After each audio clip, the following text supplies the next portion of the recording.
Friends, we are seeing class 8, chapter number 16, light of science. Okay, and this is our part 3 of this chapter. Today we are going to focus on one of the important property of light, that is refraction of light. Okay, refraction of light, जैसे इसके पहले के video में हमने reflection ये phenomena study किया था. Now we are going to focus on refraction of light. Okay, refraction का मीनिंग देखो क्या है. जब भी कोई ऑब्जेक्ट आप कंसिडर करते हो, मतलब फॉर एग्जांपल कोई भी एक लाइट अगर हमने कंसिडर किया कि किसी एक मीडियम से जब दूसरी मीडियम में जाता है, we know the property of light that light always travel in a straight line. ये लाइट की प्रॉपर्टी है. हाँ, हम इसे क्या बोलते हैं? Light always travel in a straight line. This is called as rectilinear property, rectilinear propagation of light. Okay, light always travel in a straight line, ये लाइट की एक इंपॉर्टेंट प्रॉपर्टी है ना, जिसे हम बोलते हैं rectilinear propagation of light. But क्या होता है जब लाइट मीडियम चेंज करता है? मतलब एक इमेजिन करो कि इधर के साइड में अगर मीडियम एयर हमने कंसिडर किया और एयर में से लाइट जब वाटर मीडियम में जाता है या ग्लास मीडियम में जाता है तो ये स्ट्रेट लाइन में जाएगा. बट जैसे ये मीडियम चेंज करता है ये अपना पाथ थोड़ा सा चेंज कर लेते हैं. लाइट बेंड होता है. नॉर्मली वो ऐसे जाना चाहिए था ना स्ट्रेट लाइन में, लेकिन लाइट क्या हुआ, थोड़ा सा बेंड हुआ. लाइट ने अपना पाथ थोड़ा सा चेंज किया. ये जो प्रॉपर्टी है लाइट की, this property is called as refraction of light. ये जो लाइट की प्रॉपर्टी है इसे हम क्या बोलते हैं? We call it as refraction of light. Okay, so what is refraction of light? When light travel from one medium to another medium, it changes its path. It changes its path. This process is called refraction of light. Okay, ये process को हम क्या बोलते हैं? Refraction of light बोलते हैं. ठीक है, अभी लाइट जब ट्रैवल करता है, लाइट का पाथ जब चेंज होता है तो इसका मतलब क्या है?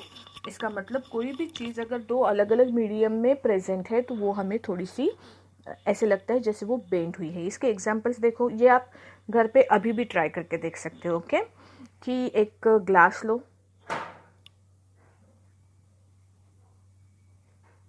ग्लास में उसको हाफ फिल करो वाटर से. ओके, और उसके अंदर कोई भी पेंसिल या पेन जैसे स्ट्रेट वाली चीज़ डालो. ओके, ये स्ट्रेट नहीं है क्योंकि my fingers are not good in drawing. तो ये जो पेंसिल है, जब हम इसको बेंड करके इसको जब हम ग्लास में डालेंगे तो ग्लास में डालने के बाद में ये देखो आपको ऐसे टूटी हुई अपीयर, मतलब ऐसे लगता है जैसे ये ब्रेक हुई है. लाइक दिस, आधा पोर्शन पानी के ऊपर का पोर्शन अलग डायरेक्शन में दिखेगा, पानी के नीचे का पोर्शन अलग डायरेक्शन में दिखेगा. You will observe the pencil like this. ऐसे लगेगा हमें कि पेंसिल क्या हुई है? ब्रेक हुई है. तो ये जो प्रॉपर्टी है लाइट की, ये किस वजह से हमें दिख रहा है? ये दिख रहा है हमें रिफ्रैक्शन ऑफ लाइट की वजह से. किस प्रॉपर्टी की वजह से? रिफ्रैक्शन ऑफ लाइट की वजह से. Okay, so it is very important property of light, refraction of light. ठीक है, अगर मैंने किसी ग्लास में वाटर अगर आपने पुट किया हो और उसके अंदर, मतलब एक खाली ग्लास है, इसके अंदर अगर मैंने कोई कॉइन डाला तो यहाँ से आप देखोगे अगर इसको साइड से तो आपको नज़र नहीं आएगा, राइट. फिर मैंने इसको क्या किया? पानी से भर दिया. जब इसको आप पानी से भर दोगे ग्लास को तो वो कॉइन जो है वो थोड़ा सा ऊपर अपीयर होता है. आपको उसकी पोजीशन थोड़ी सी अपलिफ्ट हुई है ऐसे नज़र आती है, एक्चुअल में नहीं होता है. And you can see the coin from edge of the glass. Okay, so this is another example of refraction of light. Refraction की वजह से आपको अगर कोई लेटर्स है लिखे हुए और उसके ऊपर अगर मैंने ग्लास स्लैब रखी तो उसके नीचे के लेटर जो है थोड़े से ऊपर आते हुए अपने को नज़र आते हैं, that is also because of refraction of light. ठीक है, सो रिफ्रैक्शन ऑफ लाइट जो है, अभी हम इसको क्या करेंगे, अपने बुक में से थोड़ा सा पैराग्राफ पढ़ेंगे। सी, different media have different optical densities. Optical density of a medium is the measure of how fast or how slow light moves in the medium. एक important property light की यहाँ पे डिस्कस की है, that is optical density. Optical density का मतलब जैसे कैसे एक खाली रूम है सपोज, उसमें आप कितने फास्ट ट्रैवल कर सकोगे, जितनी स्पेस अवेलेबल है उतने एरिया में आप ट्रैवल कर सकते हो इजीली फास्ट।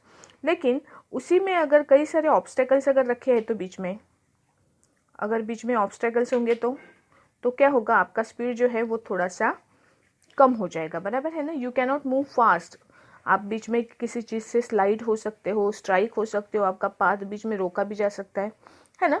तो ये जो है मतलब आपने सिंपल लैंग्वेज में बोलोगे कि तो जहाँ पे डेंसिटी कम है सब्सटेंस की वहाँ पे आप स्पीडली जा सकते हो, लेकिन सब्सटेंस की डेंसिटी अगर ज़्यादा है तो वहाँ पे आप स्पीडली नहीं जा सकते हो, है ना। इन द सेम मैनर लाइट भी, कुछ सब्सटेंस में लाइट क्या करता है, फास्ट ट्रैवल कर सकता है। Light can travel fast in some substances, कुछ सब्सटेंस में से, सम सब्सटेंसेस में से लाइट फास्ट ट्रैवल कर सकता है। ऐसे सब्सटेंस को हम बोलेंगे कि उनकी ऑप्टिकल डेंसिटी कैसे है, कम है। और जिन सब्सटेंसेस में लाइट स्लो ट्रैवल करता है वो सब्सटेंस की ऑप्टिकल डेंसिटी कैसे होती है, ज़्यादा होती है। ठीक है, so different media have different optical densities. Optical density of a medium is a measure of how fast or slow light moves in a medium. When light travel from one medium to another medium, the speed of light changes. ये reason है refraction of light का. When light travel from one medium to another medium, the speed of light changes because of the change in optical density. This may turn to change in its direction. This phenomenon of bending of light, the phenomena of bending light when it passes from one medium to another medium is known as refraction of light. Okay, तो यहाँ पे तीन चीज़ें हैं इस paragraph में mention की हुई। पहली चीज़ है ऑप्टिकल डेंसिटी, हर सब्सटेंस की खुद की ऑप्टिकल डेंसिटी, ऑप्टिकल क्या होती है, डेंसिटी होती है। ऑप्टिकल डेंसिटी की वजह से हर सब्सटेंस में लाइट का जो स्पीड है, जिसमें से लाइट ट्रैवल कर सकता है, वी आर टॉकिंग अबाउट दो सब्सटेंसेस। ये सब्सटेंसेस में लाइट का जो स्पीड है वो स्पीड क्या होता है, चेंज होता है depending on the optical density of the substance. और स्पीड चेंज होने की वजह से लाइट जब एक मीडियम से दूसरे मीडियम में ट्रैवल करता है तो लाइट क्या होता है, light changes its direction, light get bent. Okay, so this is called as refraction of light. In a set of two media, an optically dense medium is one in which the speed of light is lesser in comparison to optically rare medium. Optically rare medium में light का speed कैसे होता है, ज़्यादा होता है, मतलब उसकी ऑप्टिकल डेंसिटी कम है तो स्पीड ज़्यादा होता है। और ऑप्टिकल डेंसिटी अगर सब्सटेंस की ज़्यादा है तो उसमें लाइट का स्पीड कैसे होता है, कम होता है। Okay, for example water is optically denser than air, thus the speed of light is lesser in water than in air. Okay, refraction of light follow certain rules as follows. देखो, light जब travel करता है rarer medium से denser medium के लिए, ये चीज़ें देखने के लिए हम थोड़ा सा रिफ्रैक्शन ऑफ लाइट से रिलेटेड डेफिनेशंस देख लेते हैं। सी, उसके लिए ये आपका मीडियम है, ऊपर सपोज कंसिडर करो एयर मीडियम और नीचे है वाटर मीडियम। इसमें जो ऊपर का मीडियम हमने कंसिडर किया एयर, ये है रेयर मीडियम, और वाटर क्या है, ऑप्टिकली डेंस है। ओके, ऑप्टिकली ये मीडियम कैसे है, डेंसर है, डेंसर। ओके, ये हो गई आपकी इंसिडेंट रे, यहाँ से लाइट का पाथ चेंज हो गया, हुआ दिख रहा है क्या, स्ट्रेट लाइन में लाइट आई, कुछ नहीं होता तो ऐसे जाती, इसका पाथ थोड़ा सा चेंज हो गया, ठीक है। तो अगर मैंने इनको नाम दिया ए, बी एंड सी, तो अगेन ए बी को हम बोलते हैं incident ray, B C is called as refracted ray, A B is incident ray, B C is refracted ray. यहाँ पे मैंने ड्रॉ किया नॉर्मल बी एन, ठीक है। इंसिडेंट रे और नॉर्मल के बीच का एंगल है आपका एंगल ऑफ इंसिडेंस, रिफ्रैक्टेड रे और नॉर्मल के बीच का एंगल है आपका एंगल ऑफ रिफ्रैक्शन, ठीक है। ये जो है ये रिफ्रैक्शन ऑफ लाइट से रिलेटेड कुछ डेफिनेशन है। देखो अभी क्या होगा जब लाइट ट्रैवल करती है रेयर मीडियम से डेंसर मीडियम में, अभी ये डेफिनेशंस आपको पता चली, ठीक है ना। अभी जब इससे रिलेटेड कुछ फेनोमेना जो है वो हम कंसिडर करेंगे यहाँ पे कि क्या होता है। हम दो कंडीशंस कंसिडर करेंगे कि ऊपर सपोज एयर है और नीचे वाटर है। इसका मतलब लाइट जब एयर मीडियम से वाटर मीडियम में ट्रैवल करेगा, एयर कैसा मीडियम है, air is rarer medium and water is denser medium. तो लाइट जब रेयरर मीडियम से डेंसर मीडियम में ट्रैवल करता है, इट बेंड्स टूवर्ड्स नॉर्मल। ध्यान में रखो, हाँ, लाइट जब रेयरर मीडियम से डेंसर मीडियम में ट्रैवल करता है, it bend towards normal. Towards word is important. Light bend होता है नॉर्मल की डायरेक्शन में। मतलब क्या, देखो ये मेरा दो मीडियम की बाउंड्री, ऊपर एयर नीचे वाटर। लाइट अगर कुछ नहीं होता बीच में तो ऐसे ट्रैवल करता, राइट। यहाँ पे नॉर्मल है ना, ये आपका नॉर्मल है। तो लाइट क्या करेगा, जब वो रेयरर मीडियम में से डेंसर मीडियम में जाएगा तो वो नॉर्मल की डायरेक्शन में बेंड होता है, मतलब वो बेंड होके ऐसे जाएगा, ठीक है, नॉर्मल की तरफ झुकता है थोड़ा सा। रिफ्रैक्टेड रे कहाँ पे मूव होता है, थोड़ा सा नॉर्मल की डायरेक्शन में बेंड होता है। When light travel from rarer medium to denser medium, it move towards the normal. Normal की डायरेक्शन में वो क्या होता है, बेंड होता है।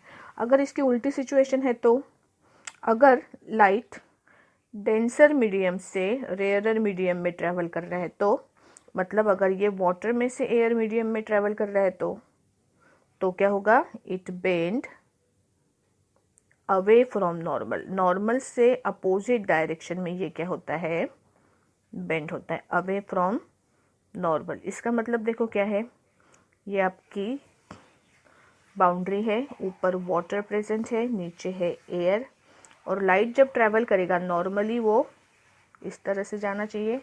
ये आपका नॉर्मल है, ये नॉर्मल से अवे दूर जाएगा, मतलब ओरिजिनल जो रे है वो नॉर्मल से अपोजिट डायरेक्शन में क्या होगी, बेंड होगी, ठीक है। ये दो कंडीशंस, ओके। और मतलब जब लाइट डेंसर मीडियम से रेयरर मीडियम में ट्रैवल करता है तो वो नॉर्मल से दूर ट्रैवल करता है, it moves away from normal. जब वो रेयरर मीडियम से डेंसर में जाता है, it moves towards the normal, ठीक है। एंड अगर मीडियम दोनों के दोनों सेम है, तो अगर कोई रे नॉर्मल की डायरेक्शन में आ रही हो तो ये थर्ड रूल है, इंपॉर्टेंट है। देखो अगर कोई भी रे स्ट्रेट लाइन में नॉर्मल की ही डायरेक्शन में अगर इंसिडेंट होती है, नॉर्मल की मीन्स आप बोलो सरफेस को परपेंडिकुलर डायरेक्शन में, तो वो सेम डायरेक्शन में जाती है। In this case it do not change its shape, मतलब वो बेंड नहीं होती, ये कंडीशन में लाइट बेंड नहीं होती। अगर वो मीडियम 1 में से मीडियम 2 को दोनों के नॉर्मल जो डायरेक्शन है परपेंडिकुलर डायरेक्शन में अगर ट्रैवल करती है तो उसका बेंडिंग नहीं होता है, ठीक है। ये एक इम्पॉर्टेंट प्रॉपर्टी है। देखो हमें जब अर्थ के ऊपर हम हैं, यहाँ पे हमारी पोजीशन है, सनराइज के समय में हमें सन थोड़ा सा बड़ा दिखता है, सनसेट के समय में हमें सन थोड़ा सा बड़ा दिखता है और रेड भी दिखता है ना। और जब वो एग्जैक्ट हमारे ऊपर होता है, सन की साइज हमें छोटी भी दिखती है और वाइट कलर की भी दिखती है। क्यों? इसके पीछे कौन सा रीज़न है? इसके पीछे रीज़न है रिफ्रैक्शन ऑफ लाइट। जब दूर से लाइट ट्रैवल करके हमारे पास आता है ना, वो कई जगह पे क्या होता है, बेंड होता है, उसमें से सारे कलर जो है अलग अलग स्पीड से ट्रैवल करके निकल, मतलब उनका सारों का स्कैटरिंग हो जाता है, सिर्फ रेड कलर आपकी आंखों तक पहुंचता है। That is why the sun appear red, और साइज में बड़ा भी दिखता है। क्यों? क्योंकि उससे लाइट का रिफ्रैक्शन होके आपके पास आ रहा है। लेकिन जब वो एग्जैक्ट आपके सर के ऊपर होता है तो सारे उसके अंदर के जो कलर्स है, हमें पता है ना 7 कलर से बना हुआ है लाइट, वाइट लाइट आपका, इसके वजह से यहाँ पे आपको सन वाइट कलर का भी दिखता है और साइज में छोटा भी दिखता है, because all colours travel with the same speed, perpendicularly आपके पास आते हैं, सेम स्पीड से ट्रैवल करते हैं। इसके वजह से आपको कैसे दिखता है, सन वाइट दिखता है और साइज में थोड़ा सा स्मॉल दिखता है। ठीक है, सो ये थे 3 इंपॉर्टेंट रूल्स ऑफ रिफ्रैक्शन। इसको अभी पढ़ लेते हैं। See, if light travels from a rarer medium to a denser medium at an angle, it moves towards the normal. Number 2, if light travels from a denser medium to a rarer medium, it moves away from the normal. And number 3, if light travels from one medium to another along the normal, then it do not change its direction. ठीक है, refraction of light topic यहाँ पे जो important definitions और rules थे यहाँ पे क्या हो गए, फिनिश हो गए। इसके बाद में हमें 3 लॉज ऑफ रिफ्रैक्शन भी है। जैसे कि हमें ये लॉज पता है ना, किससे रिलेटेड लॉज पता है हमें, रिफ्लेक्शन से रिलेटेड जैसे लॉज है, इन द सेम मैनर हमें रिफ्रैक्शन से रिलेटेड भी 3 लॉज है।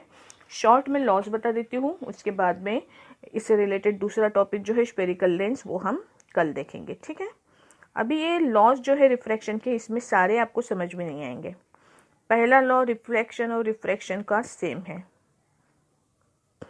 कौन सा? फर्स्ट लॉ जो है वो है incident ray, refracted ray and normal lies in same plane,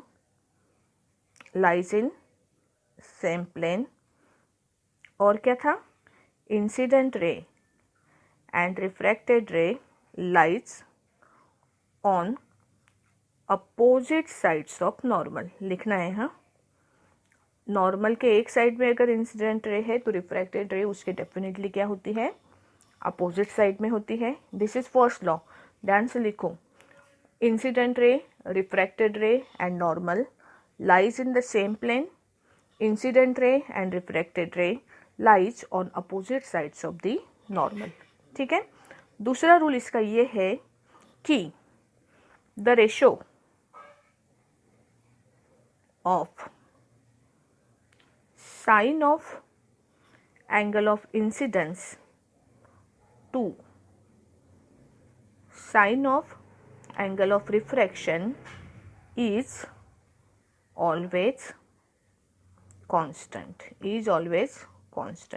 अभी फिलहाल समझ में नहीं आएगा क्योंकि ये साइन और कॉस, ये जो ट्रिग्नोमेट्रिक फंक्शन है, हमें 8th स्टैंडर्ड में इनको नहीं पढ़ना है, हम ये 9th स्टैंडर्ड में पढ़ेंगे। ठीक है, इसलिए फिलहाल के लिए सिर्फ ये रूल जो है वो ध्यान में रखो कि ratio of sine of angle of incidence to sine of angle of refraction is always constant. ठीक है, ये कांस्टेंट को हम बोलते हैं रिफ्रैक्टिव इंडेक्स, लेकिन इसकी स्टडी हम डिटेल में अगले साल में करेंगे। फिलहाल सिर्फ ये 2 रूल्स जो है वो लिख लो। ठीक है, और बाकी जो है इसके बाद में हमें स्फेरिकल लेंसेज की स्टडी करनी है, वो हम क्या करेंगे, नेक्स्ट पार्ट में करेंगे।